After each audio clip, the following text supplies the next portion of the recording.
I'm too old for hustle culture. I'm actually too old for hustle culture. It's too much for me now. We let this man go around calling himself Jesus and then got offended that he had a God complex. Can you imagine actually being so jealous that you poison your friend? Hello and welcome to TMS Hottakes. I'm Renee. And I'm Courtney. And we are going to be talking about girl chat. Girl chat! Thank you so much for the response to the last episode. You guys loved it. You loved it. So here is more of it. In today's episode, we're going to be talking about the complexity of adult relationships. Oh. The fact that everybody seems to be stricken with the flue. Yeah. Oh my God. Christy. The frontal lobe development of being 25 plus. Because allegedly we in our we're now girl grown. bands. Apparently we've just been children. We grown. Our favorite slang words and other things which you also have. We gonna talk gist. Guys, I got some gist for you. We finna talk about Katt Williams part 2. Because we touched on it, but I'm clued up this episode. I am clued up. Being gaslit by Halle Bailey at DDG about yeah, she gave birth. Yeah, I know. But gaslit throughout the whole process. Oh, LOL. Some things we saw on TikTok, like somebody being poisoned by one of their best friends for getting a promotion. Yeah, girls, a lot. Damn. There's been a lot of things going on in the stratosphere recently that we need to gist on. Well. As well as what are we watching right now? Oh, I put that to you. Yeah. I put that to you. Twins, and other lots of interesting, juicy stuff. Yeah. But I guess before we get into that, we actually thought, let's bring the dilemmas to the hot take. We have a lot of dilemmas. As you guys probably know, you've probably sent us a dilemma. We haven't got into it in the episode because there are just so many that we get during the week. So we thought, you know what, since we're doubling the content output, why not double the amount of dilemmas we solve during the week as well? And so we're going to do a quick dilemma before we get into the actual episode. Don't worry, it won't be as, digestive. Yeah. Well, that's not really fair. You know what? It will be like digestive, but like it will be like digestive light. Digestive light. Yeah. We'll try to bring a bit more. We're just going to answer the dilemma. We're going to be our authentic selves. Have no expectations. So if it's long, it's long. If it's not, then it's not. Yeah, there we go. Cool. So, hello, sisters. Hey, sweetie. First and foremost, I want to express my appreciation for the positive impact your efforts have had on the sisterhood community through this podcast. It has undeniably played a significant role in my personal growth. I love that. Now, addressing my dilemma, I am a 25-year-old woman who was raised in a predominantly white neighborhood in Germany. Being a dark-skinned girl in this environment posed its challenges. However, 5 years ago, I relocated to a larger city to complete my studies and was surprised by the significant attention I received from men, primarily white men. Despite this, I always envisaged myself with a black man, considering them to be my physical and emotional match. However, as I've started taking dating more seriously, I've been disheartened by the behavior of some of the black men I have encountered, included, but not limited to, lying, stealing, cheating, and more. In recent months, a white man has expressed serious interest and treated me like a princess. While I appreciate this treatment, I find myself torn between enjoying the attention and holding on to my dream of finding black love. My dilemma revolves around whether I am clinging too tightly to an unrealistic dream or if it's time to explore interracial dating. With love, a perplexed sister. Interesting. Girl, it's just time to embrace interracial dating, isn't it? It's time. I think if you found that the people who are attracted to you because of the environment you found yourself in, if you're also attracted to them, then you can make it pop. It can actually work. Definitely don't get jaded by the fact that the experiences you have had with some of black men so far have been negative, because not all black men are the same. People are individuals. They make individual choices. Oftentimes they are bad ones. But that's not exclusive to black men. Not that they are bad. Yeah. Not all black men like, cheat, steal, all of that stuff. So I don't want you to become disheartened by that. However, I don't want to neglect that this has been your experience. And so I don't think write off black men. I think love who's loving you if you genuinely love them and if you care for them. So at the end of the day, if the person who's really feeling you is a white man who's making you feel like a princess, do you like him? Can you see it rocking? If you can see it rocking, go and be with your white man. That's all. Embrace the swirl. I was about to say embrace the swirl. Yeah, chocolate mocha princess. For real, embrace the swirl, because at the end of the day, it just takes one person. And if you like that one person and you're not like glossing over serious, not red flags, but like serious things within yourself. Like, I'm actually not attracted to this man, but I like the idea of being liked. Do you get what I mean? If that's why you're in this relationship, then girl, you're not going to be happy, are you? However, if you're like, no, I'm actually surprised that I am attracted to you, but I am attracted to you, and you treat me really well, and I know that you like me, I'm not seeing any problem. I'm not seeing any problem. Ain't nobody got no problem. Whatsoever. And also, you're in a place where I'm assuming as well, especially with continental Europe, like mainland Europe. Interracial couples are very normal. Okay, some people still see them as taboo, but because you're in a predominantly white area, even though you've moved to a bigger city, yes, you're going to find a lot of interracial couples. And so stop thinking about what will people think, or this isn't what I anticipated. And just be in love and enjoy that. And challenge your assumptions. You know, it's not just black men that will offer you emotional, mental, financial, all the things that you're looking for. Like our brothers from across the seas, in the Netherlands, the Nordic regions, you know, they can Nordic power. Oh my God, this I was about to say I can't say too much in this one because they're gonna say I'm a racist. I'm telling you, I'm not, guys. But that's what a racist would say. I'm not a racist. Believe what you like, but girl, swirl. You know what I'm saying? Try things out. You're also, you know, you're still young, 25, baby girl. Like, enjoy and don't overthink the fact that, you know, this person needs to be your one and only, one and done, whatnot. Don't stress it. Just enjoy the process and see if this guy works out for you. Like, it's always better to at least have the experience to understand what it is that you like, what you don't like, and see if it's actually a possibility for you. So I think, you know, go with the flow here. You know, go on the dates and whatnot. Like, I'm telling you, our brothers from... Have you ever dated somebody that's from a different race? I've never dated somebody from a different... But I haven't actually been around that many until I got to uni. And I was dating people outside of uni. I didn't really have a reason to. I hear that. Yeah, I remember having a crush like on a few. Yeah. But they didn't like me back. So that was the end of that. It is well. # beauty standard. The Blakes don't get into the beauty standard. How about you? Have you once a little swirl? Oh, really? Once. How did that go? But it was definitely giving fetishy. Oh, fetishy. It was definitely giving like you're black. Yeah, and I like that you're black. Nah. He's very nice that you're black. I can't rock with that. My brown princess. Chocolate chip in the cookie. No. He's giving that. Can't rock with but he was a nice guy. He was just very like obsessed with the fact that I was black. So, and you know, I feel like sometimes people like overcompensate when you're in like communities or you're with like different races. Like, oh, you know, I'm down with it. I listen to like Skepta and all them things. That's nice. That's nice. I don't give a damn. So, sis, enjoy. And Please also, do. Girlies that are listening in, like, have you swirled? Interracial? No. Do you know what I mean? Are you down with the swirl? Down with the swirl. Does it work for you? Has it worked for you? How's it worked for loads of people, but... You know, this is a multicultural global community. Yeah. So, you know... Tell us. Give us the gist. Give us the... insert word here. Anywho, TMS Hottakes, giving it hot with TMS Hottakes. What shall we start with? I was just gonna say, how are you? How you been? You know what? I'm all right. Good. I'm okay. It's definitely been, we're getting into that high season now. Like, I know the next season's gonna be quite back busy, to back. Yeah. Otherwise, I'm trying to take every day as it comes. Love that. I'm trying to enjoy. I'm also trying to avoid everybody that has been getting ill because it feels like COVID is coming back or something like that. It's giving resurgence. It's giving flu. It's giving everybody is. Was it not down. Last week I was talking about a pandemic?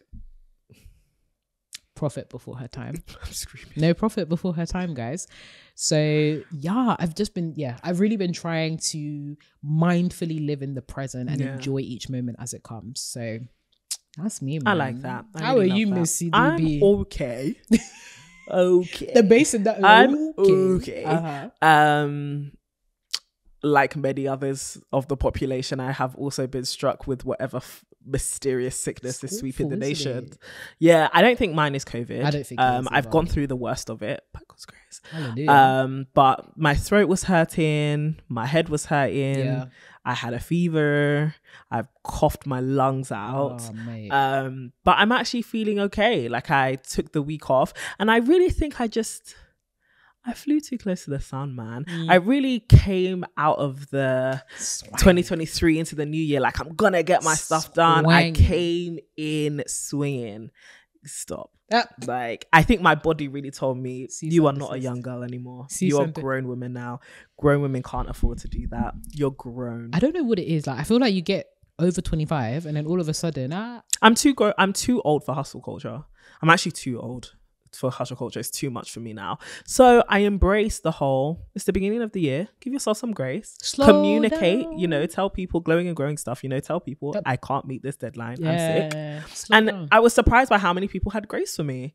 And I shouldn't have been surprised. I'm genuinely surrounded by amazing people, both personally and professionally. But it was just kind of like all this thing you had anxiety about. Oh, I'm sick. I can't do my work. I won't make money. Are you not alive? Yeah. Got a roof over your head. Very happy and content. There you go. And now I'm feeling better. So thank God for rest.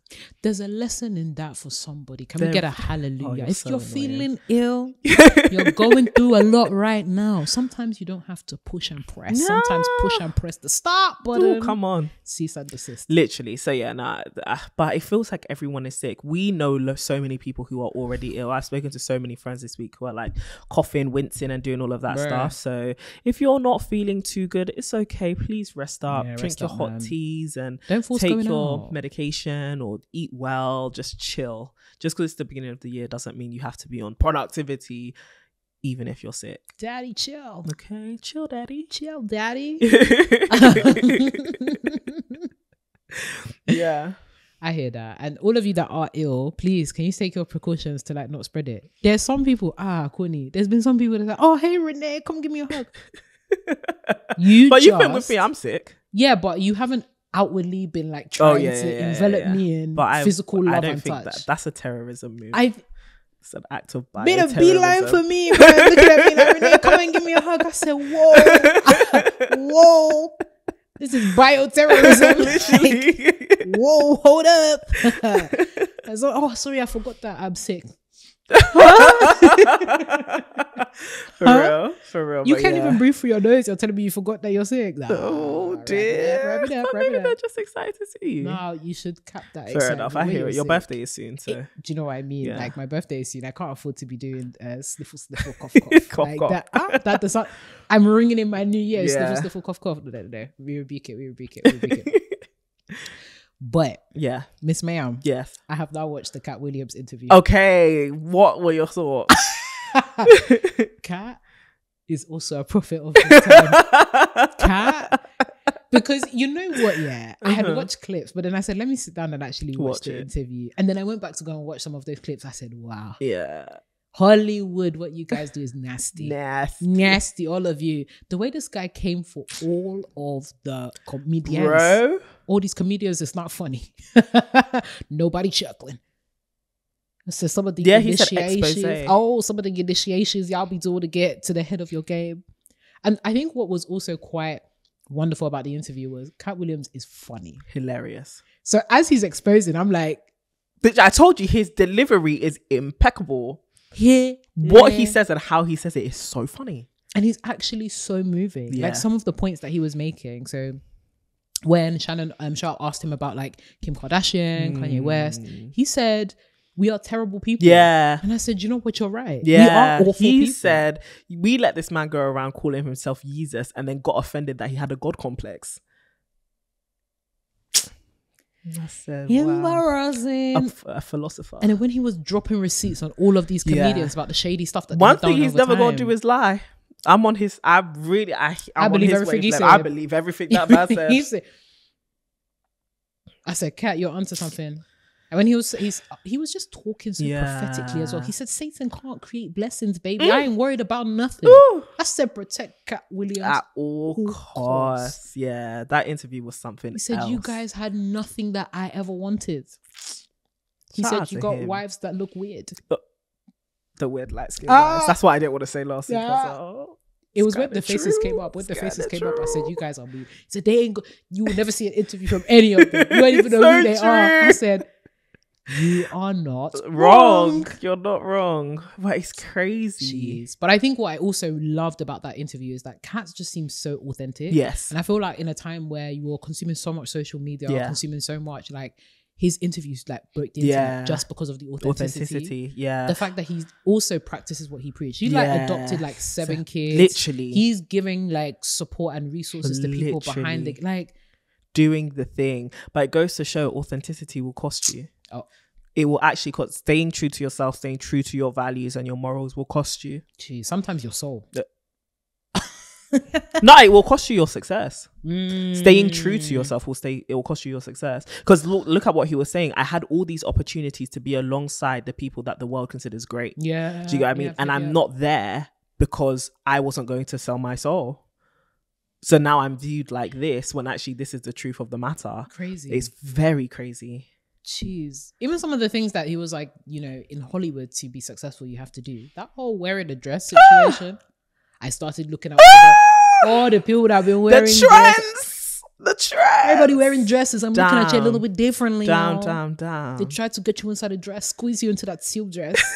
Maxi dress, baby. I've seen it with the wig and everything. Yeah. Because there really was an epidemic of quite a lot of comedians wearing dresses. It's a serious archetype. Wow. It's a serious archetype. And I think that even within that, there is a lot of complexities. Don't think because this is TMS Hottakes, we've completely abandoned nuance. Yeah. But like, abandoned nuance, sorry. But like, I think especially when you were talking about Black men and their relationship with masculinity, there is something so peculiar but also like multi-layered when it comes to having that conversation about black male comedians in dresses in order to be successful. Because especially when those are the leading opportunities you're getting in order to make your break. Do you get what I mean? Like insane. Robin Williams, he had a big break before Mrs. Doubtfire. So you can take those risks of a man wearing a dress and playing a woman as a character. Yep. And even that, he was playing a man and a woman. But then you have someone like Martin Lawrence, who was successful before Big Mama. But then you think about like, he's also played women in the past. Like in Martin, he's played. So things like that, it's like, I love Martin Lawrence, by the way. So it's no hate on anyone.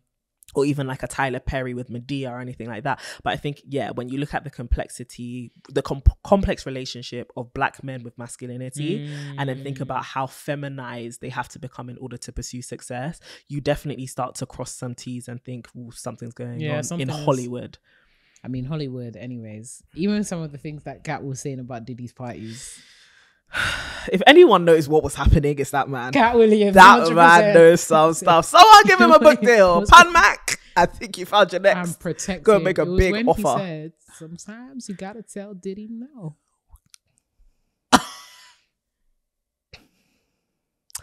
It's so sad to see the unraveling of people.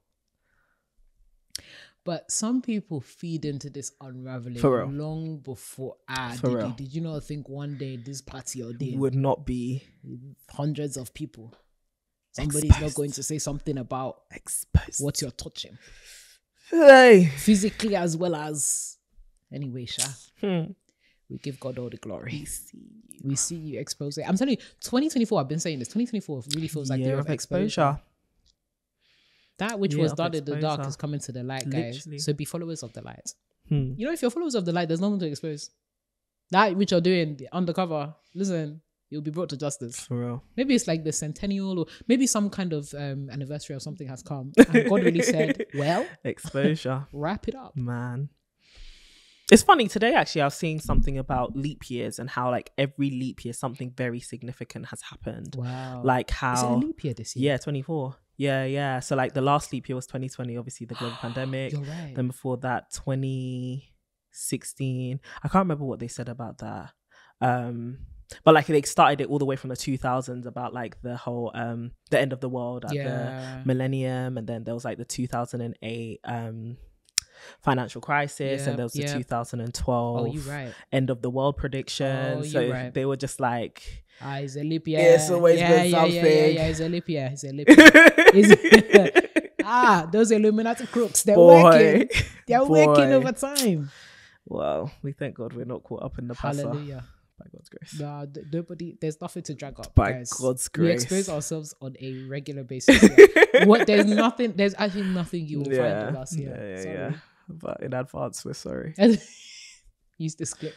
Just in case. I apologize. Sorry for something that we did. We didn't know that what we did was bad. Hopefully.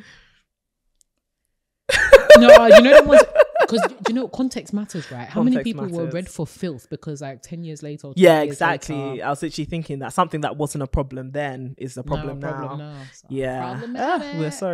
We're sorry. Problematic.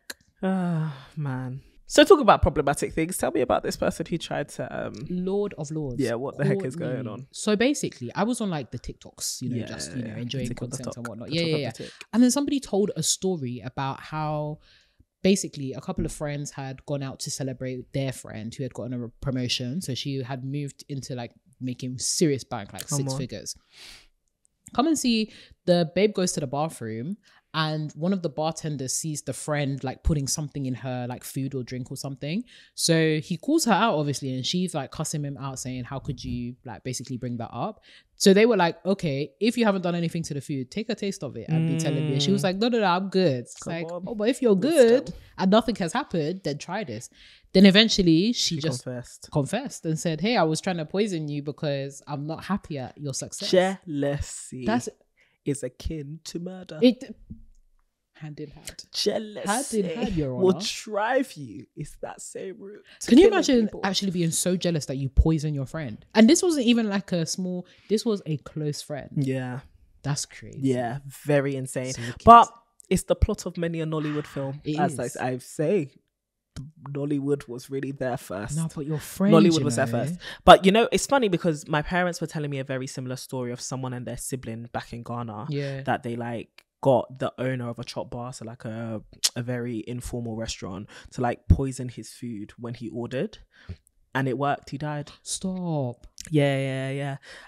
Similarly, because of money and stuff like that. And I think it's a really, really good conversation about comparison versus jealousy, because comparison can, you know, it can inspire competition, which can sometimes be good. It produces the best out of us, like when you look at athletes and stuff. And I think we've talked about this even in our book, like comparison can take you down a good route if it turns into inspiration and then you think about your own unique path. But once you begin to really covet and envy and desire what somebody has, exactly what they have, and you realize, especially if you have a scarcity mindset and stuff, when you start to realize, oh, I can't have it because you have it, let me eliminate you, you are a murderer. No, but it's actually quite serious, because to move from I want what you have to I need to get rid of you, you have to go so I can have what you have. Serial killer. Yeah. No, it's literally you're a killer. You're actually a killer. This is giving first degree. As in first degree, not even like premeditated. First degree. This is that FBI. Literally, you did it, and you got caught as well. I'm so glad. That's also so embarrassing. Glad. Like the way you got caught. I was just I'm glad. I'm so glad you got caught, but I was like, can you be like, more people should be vigilant like 110%? Because it's really sad. I think it's so sad that people would be your friend, someone you call a friend. And as much as we can say, oh, be careful of the friends that you keep, you just don't know what's in the heart of people. Never know. And also that friend was probably all okay until you got the promotion. That's crazy. And that's the thing, you need to be with friends. Oh, this is sounding more like a main episode, but you need to be with friends. Go back to the banter. But you've got to surround yourself with people who are okay supporting you through the evolution of life. You're not always going to be where you are right now. So if you know you're with people who are like, they're okay with you as long as you stay on this level, as long as you stay here, as long as you're either on their level or beneath them. But as soon as you start to surpass them in maybe income or stage of life, especially if it's in line with what they desire for their health and what they desire for themselves, and they perceive it as something they lack, that person is going to be clawing at you like you are not going anywhere. Saboteur. You are the saboteur. And it's the level of proximity for me. Yeah. I hate when, you know, I hear stories from women that are talking about the betrayal that they've had from their friends. I'm like, he's giving crazy. The people at your table are your enemies. It's very scary. Insane. To the point where you're trying, let me put sprinkle over your food. That's crazy. Terrible.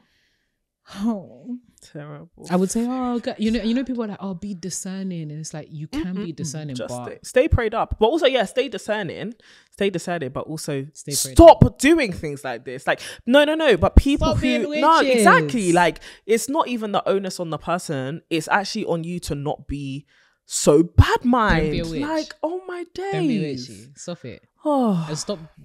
Okay, look.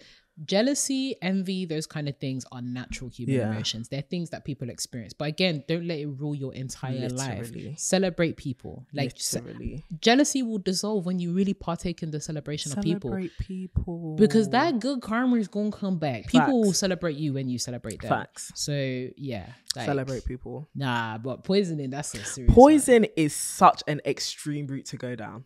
Like, not even just make you feel a bit too salty because you're upset. Poisoning. But also just to do something like, even to push me. Like, I would, it's just, you're saying, you must be, like, you must be so consumed by your jealousy to be able to not self-regulate, to hold yourself back. It's too much. Absolute witch. Grow up. Saboteur. But also, talking about the complexities of adult relationships, I saw a clip from the Receipts podcast who are back with a new season, a rebrand and all of that. And I'm really loving the look of it. Tolly and Audrey look fantastic. Yeah. And Tolly was talking about going through a really hard personal time of her mum having cancer. Wow. And how, you know, she felt like she had to be really, really strong. And she was just praising like Audrey for being there for her when she didn't really have the words to utter what she needed.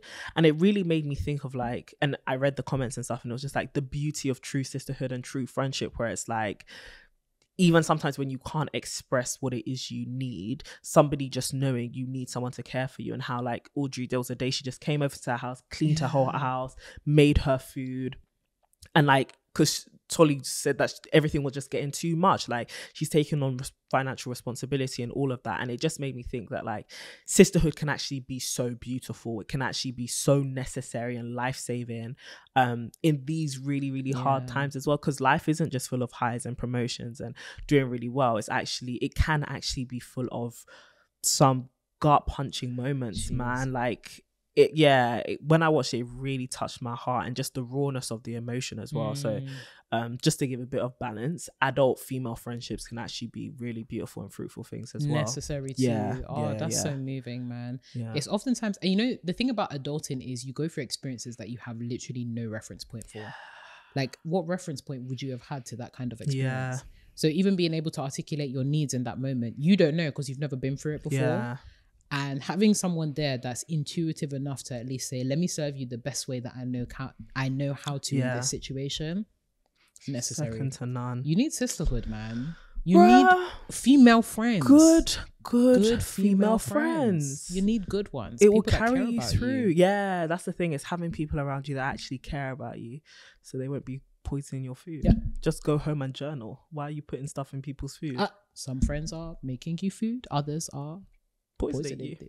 Wow. Come see, come on. Head and tail. Oh my gosh. No, that's really beautiful, man. It's funny. I was having a conversation with a friend of mine who was talking about like female friendships and all that kind of stuff, and just how important the older that you get to have women on your side. Facts. This whole narrative of like, oh, women are evil. Some women are evil. Some of them. Well, not evil. They are allowing the enemy to operate on the inside of them. Some of them are, there you go, advocates. You know when we say, let me be a devil's advocate. The devil doesn't need advocates. He doesn't need followers. He doesn't need more. Yeah. He's good at what he does. Okay. Sorry. He doesn't need any more friends. Don't be his friend. Be his enemy. That. Be the enemy of the enemy. But yeah, we were just talking about the necessity of having women around you, like really having women around you, because there are tough times ahead. Boy, there are tough times. Life can get tough. Like, your parents are getting older. All of your friends are moving away. Your family is starting, like, things are happening within your family. There's just things that you're going through that you don't have a reference point for, but you need people for. Like, you actually need people to be around you. So I think it's just beautiful. It's beautiful they have a sisterhood. Yeah, they do. And we definitely encourage women. Listen, girl, aside from the banter and the fun and all that kind of stuff, you actually need a girl to hold you down. Yeah. Child. Yeah. I mean, speaking of like sisterhood and cultivating sisterhood, one thing I'm really excited about is the sisterhood that we're about to cultivate in South Africa. Oh, yeah. No, South Africa's going to be a good time, man. Guys. Like the sessions we've been having with the girls has actually been really fun. Really, really fun. The level of like vulnerability, hearing people's stories, and the fact that we're so connected, even though we're from such different backgrounds of the world. Crazy. Oh, good times. I'm excited for SA. I'm excited to be in the sun. I'm excited to eat good food. Because it's cold. Oh, I'm just excited to hear the music, to just be somewhere else, man. It's funny, in our last community call, we were all like, not all, but the London girls were kind of like, oh, it's so cold here. But, you know, London's a lit city, just not at this time of year. January can genuinely be considered, and just the winter season in general, like, it's just so grey and full of depression in the atmosphere. The thing is, I can deal with like cold, crisp, sunny mornings. Same. It's when it's grey and overcast and cold. I'm like, no, I can't do this anymore. I'm not interested. Same. That seasonal affective depression. Sad. It has even reminded me I need my vitamin D today as we're speaking. Make sure to get those vitamin D. I was on the Holland and Barrett's website the other day. I think I'm low in iron, like significantly low. I went to get my lashes when I had my lashes. I went to get them done, and then you know when like you're just looking at them and stuff, and there was something in my eye, so I pulled my eyelid down. Yeah. And I think it's Rebecca that told me that like when you have anemia, the inside of your eyes are like less red. Really? Yeah. Like that thing was grey. I said, no wonder I am so tired. I'm actually about to go to the mirror. Yeah, it's like a sign of low iron. Wow. So I was just like, oh, well, explains a few things, because I have been fatigued. Yeah. Tired. Extreme fatigue. Extreme fatigue. You're actually not serious. No, like the fatigue has been crazy. I don't know if it's a season thing or if it's genuinely like going to up your supplements, because I know like most Black people in the UK and like countries in the West, I'm really vitamin D deficient, but I just don't know if it's like, is it like, oh, you need to punch your vitamin D? They need to like pump that. Yeah, bruh. Yeah. I saw a TikTok of a girl who was like, your frontal lobe only fully develops when you turn 25 or older. Wow. And it's something my mentor told me as well, where it's like, I was having a bit of a midlife crisis. And I think a lot of us go through, okay, I have a theory. Sorry. Yeah, go ahead, go on. The blinkers on. No, I have a theory. You know how children, like babies, toddlers, like Micah, my daughter, go through sleep regressions when they're going through like a developmental stage? I think a quarter life crisis is the final regression before our frontal lobe has fully developed. Because obviously sleep regression is when there's a new level of sleep, brain development happening in the baby. So I think we don't necessarily get like sleep regression, but I think because life is already too tiring, so we're definitely going to sleep. But I think the anxiety, the overwhelm, and the confusion mainly is because our frontal lobe is going through another wave of development. Fairs. Yeah. So I think that's why we all encounter quarter life crises. I think it's the frontal lobe thing. Nah, you're onto something there. I think so. He's given Dr. Courts. I think, yeah. On today's episode of Dr. Courtney, your frontal lobe development, the regressions that you may be experiencing but did not have language to, we're going to dig into it. Yeah, you're calling it quarter life crisis. It's frontal lobe development. Praise God. The cortex. I'm very glad, no, because Courtney, especially I think beginning of last year. Yeah. My God, I was just, what's going on? Yeah, literally, like you're just like, oh my God, like everything seems to be falling apart. And then I don't know about you, but like suddenly, I don't know if it's 2024, just the whole game, things clicked. Yeah. Do you know what I mean? It's things like, made sense. Oh, this is how life works. Yeah. Big yeah. Quarter life crisis. Big yeah. Aborted. And I'm like, let me just do. Yeah. And let me just be. That's that frontal lobe development. All up here. Lord have mercy. Maybe that's what people are calling their third eye. I'm going to add that to my theory. I'm going to add that to my theory. I'm going to add it to my theory. So you it's not third eye, it's the frontal lobe. Yeah, there you go. No disrespect to anyone's spirituality. It's not